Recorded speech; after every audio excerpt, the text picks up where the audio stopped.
단일 사업장에서 대략 500명 정도가 체포가 된 거니까 사실 이런 일은 없었고 굉장히 이례적이고 좀 상징적인 케이스죠. 초유의 일이다. 그렇죠. 사실. 이 정도의 대규모 단속이 정치적인 퍼포먼스의 성격을 띈 이런 상징적인 백악관의 고위 부처에 연락이 없이 진행됐다고 보시면 맞습니다. 트럼프가 몰라서 또는 그런 비난 때문에 트럼프가 조금 위축돼서 바뀌었다고는 생각 안 하고 본인이 필요한 거를 하는 어떤 초석이 되고 그 어떤 판을 깐다고 저는 해석이 돼요.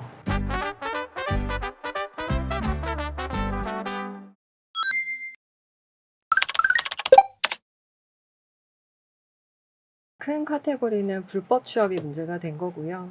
이제 합법적인 취업의 비자나 뭐 기타 주재원 비자가 없이 이스타와 B1으로 입국을 해서 해당 허가되는 허용의 범위를 벗어난 실제 노동 생산 업무에 투입이 된 것입니다. 이민법상으로는 완벽한 불법 취업에 해당이 되고, 그리고 이게 이제 아이스 입장에서는 체포 대상이 되는 겁니다. 근데 사실 이런 식의 구금 사태를 저희가 본 적이 없기 때문에 굉장히 좀 놀라운 광경이기도 했는데 네. 이런 식의 단속이 이렇게 좀 자주 있는 일인지 어떤지. 지금 이거는 굉장히 예외적이고 상징적인 그런 것이기는 맞고 흔한 케이스는 아니죠. 2019년도에 비슷한 게 있긴 했었어요. 근데 그거는 미시시피라는 주 안에서 이제 7개의 닭 가공 공장인데 그곳에 아무래도 워낙 이제 남미나 다른 불법 체류 신분의 그런 분들이 많다 보니까 그때 이제 한 680명 정도의 대규모 체포와 구금이 이루어졌었죠. 근데 그거는 단일 사업장이 아니라 7개의 사업장, 그러니까 단일 주에서 벌어진 거고, 이거는 단일 사업장에서 대략 500명 정도가 체포가 된 거니까 사실 이런 일은 없었고 굉장히 이례적이고 좀 상징적인 케이스죠. 초유의 일이다. 그렇죠. 사실. 네. ICE가 굉장히 권한이 강하고 단독적으로 일을 하는 곳이다. 네. 그래서 대통령실에서 미처 몰랐을 수도 있다. 뭐 이런 얘기 나오더라고요. 어떻게 생각하세요? 그거는 불가능에 가깝지 않. 이 아이스 산하의 수사팀이 있고 이제 그 집행을 하는 팀이 있는데 독립적인 그 업무가 진행이 가능합니다. 물론 이제 국토안보부의 장관의 지휘하에 이제 진행이 되겠지만 그럼에도 불구하고 이 정도의 대규모 단속이 이렇게 예외적이고 굉장히 정치적인 퍼포먼스의 성격을 띈 이런 상징적인 게 행정부 어떤 백악관의 고위 부처에 연락이 없이 진행됐다고 보지는 않습니다. 결국 한미 정상회담 이후에 특히 대미 투자 대규모로 약속을 받은 다음에 이런 어떤 퍼포먼스를 트럼프 대통령도 묵인한 하에서 이제 이루어졌다라고 하는 얘기인데 도대체 무슨 메시지가 있는 걸까요? 이제 한 3가지 정도로 한번 생각을 해볼 수가 네네. 있을 것 같은데 일단 첫 번째는 법치주의적인 측면에서 봤을 때 미국 입장에서는 투자는 투자고 어떤 법치에 대한 위반 사항에 대해서 법을 집행하는 것은 사실 완전 별개사인 거죠. 트럼프 입장에서는 당연히 해야 할, 왜냐면 불법 취업이라는 거는 당연히 이제 적발 사항이니까 해야 되는 사항이라는 측면에서 그렇고요. 그 다음에 사실상 이게 지금 공장들이 이런 대규모 기업 공장들이 특별히 그런 인건비가 비싼 미국에 공장을 유치하는 게 사실은 미국에서 이제 다 끌어들이는 거 아닙니까? 그거의 가장 이제 커다란 목적은 미국인의 이제 고용 창출에 있겠죠. 근데 사실상 보니까 불법 취업이 이루어지고 사실상 제조업을 미국 내에 어떤 재편성하겠다고 하는 실제적인 목적이 이루어지지 않는 거죠. 그러니까 그런 차원에서 한 번은 짚고 넘어가야 될 문제인 것 같고 또 세 번째는 이제 정상회담도 했고 우리는 동맹국인데 이렇게 하는 거 뒤통수 치는 거 아니냐. 근데 사실 그렇다기보다는 트럼프 입장에서는 그건 그거고 이제 2026년에 또 중간선거가 있다 보니까 이제 11월 달에 중간선거가 있고 중간선거에서 뭐 상원, 하원, 주지사 뭐 굉장히 많은 인원을 뽑다 보니까 조금 강력한 정치적인 메시지가 또 필요하겠죠. 보수층을 좀 단결시킬 수 있는. 트럼프 대통령이 약간 좀 말이 달라졌잖아요. 되게 정당한 일이었다라고 했다가 우리는 뭐 동맹 굳건하다 이런 식으로. 그리고 11일 기준으로 조현 외교부 장관 말에 따르면 트럼프 대통령이 이 구금됐던 사람들이 그냥 한국으로 일단 일시 귀국하지 않고 남아서 일을 해주면 안 되겠느냐라고 물어봐서 하루 전세기 띄우는 게 늦춰졌다라고 지금 외교부 장관이 공식적으로 얘기를 했거든요. 암묵적으로 이런 IC의 단속을 승인하기 전에는 이 상황을 좀 가볍게 생각했던 거 아니냐 뭐 이런 견해도 나오는데 좀 이렇게 보시는 쪽인가요? 어떠세요? 아니, 저는 전혀 그렇게 생각 안 하고 트럼프가 가볍게 생각했다기보다는 그냥 다르게 계산을 했다. 그 정도로 생각을 하죠. 그러니까 왜냐하면 이 정도의 초대형 예외적이고 굉장히 상징적인 퍼포먼스를 하는데 한국에서 비판이 오고 다른 여러 가지 비난을 받을 거는 사실 쉽게 예상되는 거기 때문에 그거를 트럼프가 몰라서 또는 그런 비난 때문에 트럼프가 조금 뭐 위축돼서 바뀌었다고는 생각 안 하고 이제 결국은 목적이라고 하는 게 경제적으로는 자국의 일자리 창출인 거고 네. 그다음에 본인의 정치적인 입지를 강화시키는 건데 그거에 대해서 어떤 식으로 요거를 협상 카드를 쓸지 결국은 이제 이런 거를 벌리면서 한국에서는 이제 비자 뭐 이런 얘기 이제 딜이 들어올 거고 그거에 대해서는 이제 트럼프는 수만 가지 조건을 붙일 수가 있겠죠. 왜냐하면 뭐, 그러니까 한간에는 차라리 이럴 거면 정말 치욕스럽다. 차라리 관세를 내고 나가자. 이제 이런 말도 있는데, 그 IRA를 계산을 해보면 실제로 관세를 내고 들어오는 게 여러 가지로 기업 입장에서는 손해거든요. 그러니까 이게 지금 다 이 중국 시장이 배제가 되는 이 미국 시장에 몰리는 이 상황에서 트럼프 입장에서는 현대나 기타 다른 차가 이럼에도 불구하고 나갈 거다, 포기할 거다라고는 생각을 안 하는 거죠. 그렇게 된다면 비자라는 이슈라는 거를 뒤를 갖고 들어왔을 때 트럼프 입장에서는 수만 가지 조건을 붙일 수 있겠죠. 그러니까 예를 들면 뭐 조금 더 어떤 그 공장에서의 취업의 미국 자국민의 취업의 비율을 이렇게 유지시켜라. 아니면 또는 미국인이 지금 잘 못 따라오니 고용 훈련 프로그램을 강화시켜라. 뭐 아주 여러 가지 본인의 맞춤으로 이제 조건이 굉장히 달라질 겁니다. 한 뭐 1년에서 3년 정도 잠깐만 있다 가는 것만 괜찮지 혹시 남아서 계속 그 일자리를 가지거나 아니면 한국인들이 번갈아 가면서 와서 그 일자리를 영구히 갖는 이런 모습이 나오는 것을 굉장히 꺼린다. 그렇죠. 근데 그럼에도 불구하고 뭐 100% 미국인으로 꾸릴 수는 없거든요. 그러니까 뭐 이제 미국인을 60, 70%는 유지시켜라 이런 조건이 나오겠죠. 그러니까 이게 뭐 단순히 비난받아서 좀 무섭네 이러면서 그렇다기보다는 이제 실제적인 본인이 필요한 거를 하는 어떤 초석이 되고 그 어떤 판을 깐다고 저는 해석이 돼요.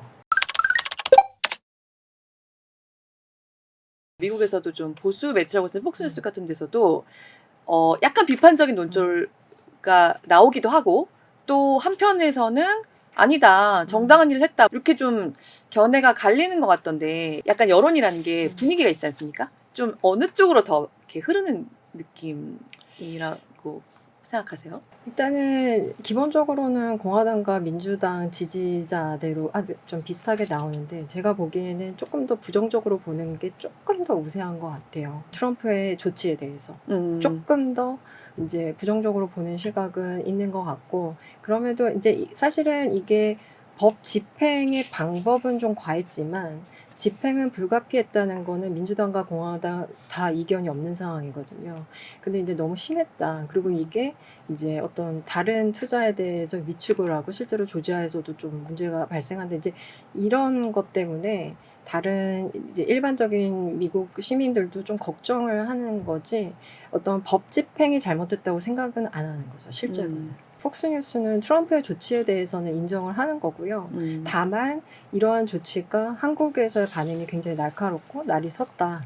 그러니까 이런 어떤 다른 나라에 대한 위축의 효과를 투자 위축의 효과를 갖고 올 거라는 좀 우회적인 비판이었고 폭스뉴스의 기본적인 논조는 잘했다죠. 그러니까 법 집행은 정당했다. 트럼프 정부가 잘못했다라고 비판을 하는 쪽이나 아니다 정당한 조치였다라고 옹호하는 쪽이나 약간 우리랑 진짜 뭔가 이 생각의 출발이 다르다고 느낀 점이 있었어요. 이게 이런 식의 부적절 비자 사태라는 게 되게 우리나라에 좀 특수한 일일 수밖에 없다고 보이는 게 이게 미국인들 입장에서는 한 공장에서 수백 명이 뭐 불법, 부적절 비자를 갖고 일을 하고 있다. 그럼 보통은 저숙련 저임금, 막 이런 막 인권 착취 같은 상황을 당해서도 어떻게든 미국으로 숨어들려고 하는 그런 사람들이 있는 공장을 일단은 대부분 상상하고 있겠구나라는 생각이 드는데 이 사람들은 돈도 미국이 아니라 한국에서 받고 있고 고임금 고숙련 기술자들이고 미국에 불법으로 숨어들어서 뭐 살려고 할 이유가 전혀 없다라고 하는 부분을 약간 서로 일깨워주는 그런 느낌이랄까? 그래서 이게 굉장히 미국 안에서도 특수한 문제고 약간 한국에게만 좀 특수한 이슈가 될 수 있다는 생각이 좀 들었던 게요. 반도체 제조, 뭐 친환경 LNG선, 전기차, 배터리 이런 첨단 제조업 산업을 골고루 갖추고 있는 나라가 사실 지금 우리나라밖에 없고 가서 대규모 공장을 지을 그러니까 나라도 우리나라 정도밖에 없고 일본이나 타이완도 조금 조건이 다르고 그래서 결국 약간 이런 식의 고임금 고숙련 인력이 대규모로 가서 비자를 많이 받아야 되는 사태 요런 거는 되게 한국에 국한되는 문제이기 때문에 미국에서 좀 이렇게 보편적으로 논의가 되게 어려울 수도 있겠다 좀 그런 생각이 들더라고요. 그럴 수도 있죠. 충분히 그럴 수도 있는데 네. 사실은 이전에 대만 같은 경우에도 이제 반도체 때문에 애리조나에 대규모 공장을 세우고 그 인력 TSMC 맞죠. 네네. 예. 근데 이제 TSMC가 들어가고 그때는 이제 B1이나 이스타로 인력 파견을 좀 안 한 모양이에요. 그러니까 공장이 좀 잘 안 돌아가니까 그때 당시에 그때도 타이완 사람들이 비자를 못 받아서 못 가서 공장이 잘 안 돌아갔다. 그렇죠. 그러니까 그때 당시에도 이런 똑같은 구조적인 문제, 그러니까 공장이 신설될 때의 특수한 상황과 이런 그 나라의 근로자들이 반드시 필요한 상황, 이거에 대해서도 미국 싱크탱크에서도 다 알고 있고, 그래서 이거에 대해서 이제 칩스 메이커 액트라 그래서 이런 어떤 건 이거는 이제 반도체의 좀 특정이긴 한데, 이런 식으로 이제 법안 발의가 있었지만 좀 흐지부지 됐죠. 근데 그럼에도 불구하고 이제는 첨단의 제조업이 미국으로 몰리는 만큼 실제로 한국만 지금 배터리와 자동차 EV 산업이 들어가는 게 아니라 토요타 그다음에 독일도 지금 자동차나 이게 들어가고 있는 상황이거든요. 그럼 똑같은 문제가 발생할 수밖에 없기 때문에 이제는 한국만 특히냐 이러기에는 조금 상황이 달라졌다. 그래서 아마 이번에는 조금 달라질 것 같습니다. 그러니까 이게 다른 나라들에서도 충분히 발생할 수 있는 문제가 되기 그쵸. 때문에 좀 더 보편적으로 미국 내에서도 논의가 있을 그렇죠. 것이다. TSMC처럼 일단 정말 사람을 안 보내봐서 안 보내니까 안 되잖아 하는 상황을 만드는 게 뭐랄까 기업들은 돈이 많이 들겠지만 관련 법안이 좀 이렇게 개정되는 데는 더 도움이 되는 그런 상황이 될 수도 있을까요? 기업은 아무래도 이윤이 최대 목표다 그쵸. 보니까 네. 이제 뭐 여러 가지 계산기를 두들겼을 텐데 이 현대차 입장에서는 중국은 미국 시장에서 완전 배제가 된 거거든요. 그러니까 BYD가 아예 거의 들어올 수 없는 상황에서 현대차는 사실상 빨리 생산해서 빨리 이거를 잡고 싶겠죠. 그러니까 그렇게 접근하기에는 조금 잃는 게 더 크다. 그러면 특히 아무래도 바이든 정부 때도 그렇고 좀 이렇게 이런 첨단 제조업 공장들이 미국에 간 일이 굉장히 대규모로 잦아지지 않았습니까? 최근에 조금 더 이게 조만간 좀 터지겠다? 약간 이런 느낌을 좀 받으신 적도 있을까요? 상담 같은 걸 좀 진행하시면서? 그러니까 사실 가장 의아했던 게 내가 주재원이나 H1B는 안 되니 그럼 이스타나 B1으로 가겠다 라고 하시는 걸 보면서 그러면 이거는 결국은 본청에서 그러니까 체류에 대한 관리 감독에 대한 매뉴얼은 안 내려왔다는 거 아닌가. 그러니까 사실은 이제 이게 본청과 하청 간의 도급 계약으로 진행이 되는 건데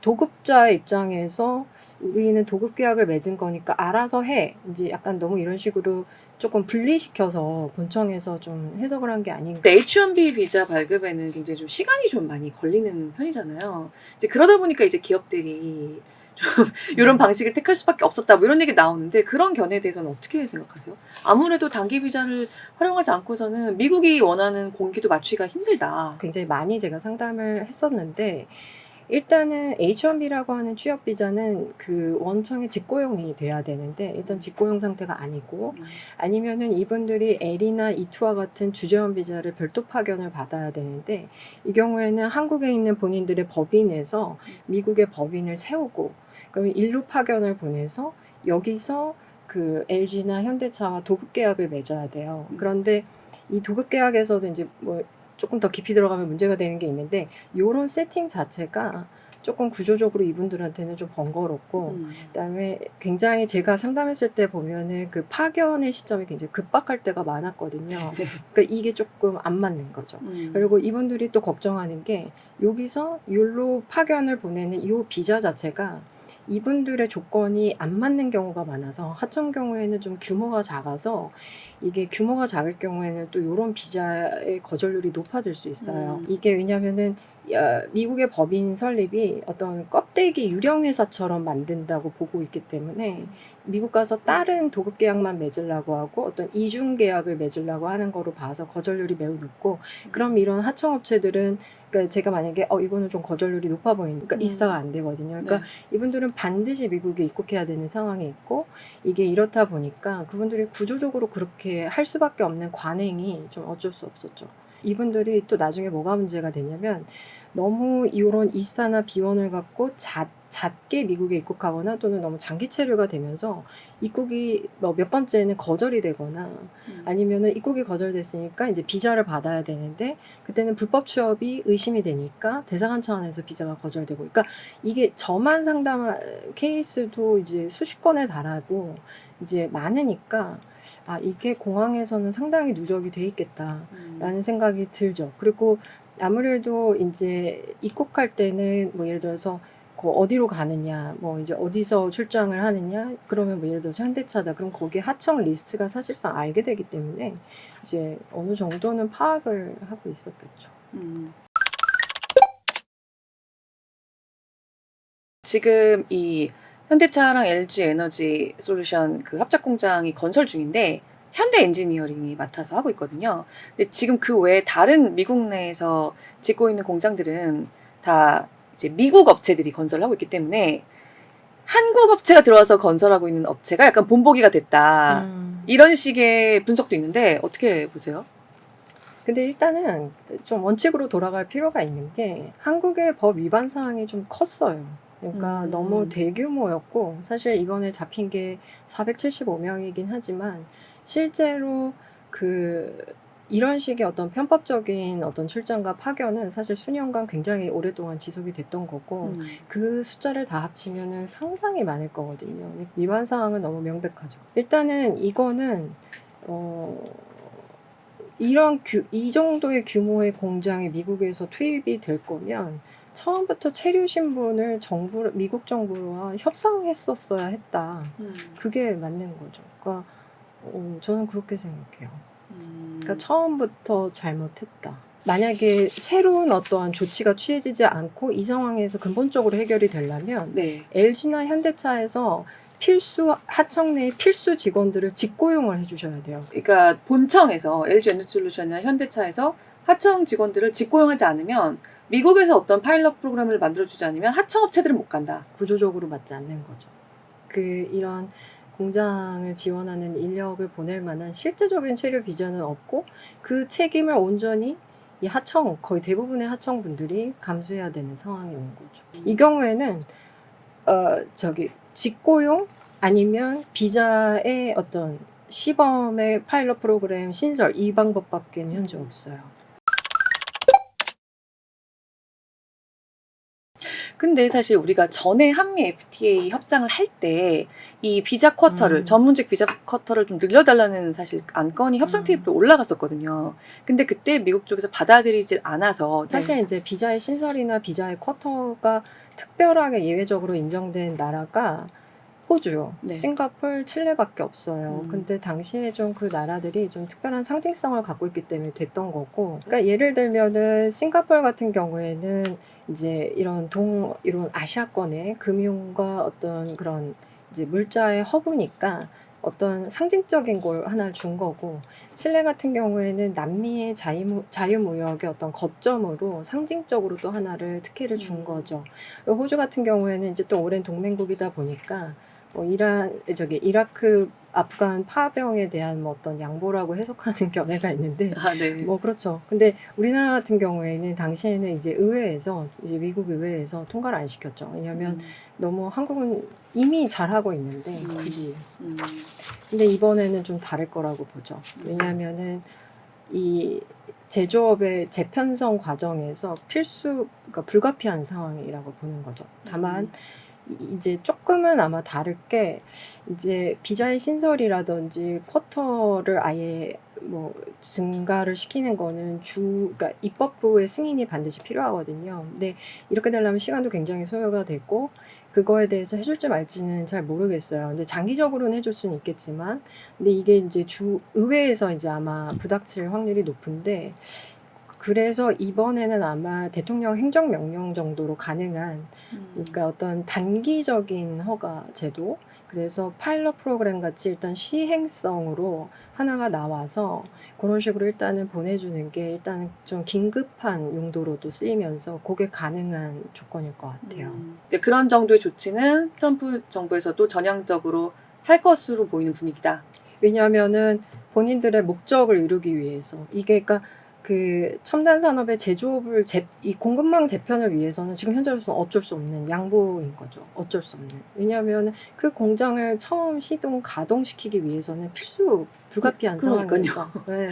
그러니까 이거는 안 해주고 말고의 문제가 아닌 것 같아요. 그러니까 사실은 이 첨단 제조업을 투자를 유치하는 것도 좋지만, 이게 이제 첨단 산업에 대한 교육과 이 프로그램도 병행이 돼야 되는데, 아예 비자를 신설시켜 버리면 그 이제 미국 내 교육 프로그램 인재 육성에는 조금 어렵지 않나라고 해석할 수가 있는 거고, 너무 차별적인 조치라고 보는 거죠. 한국만.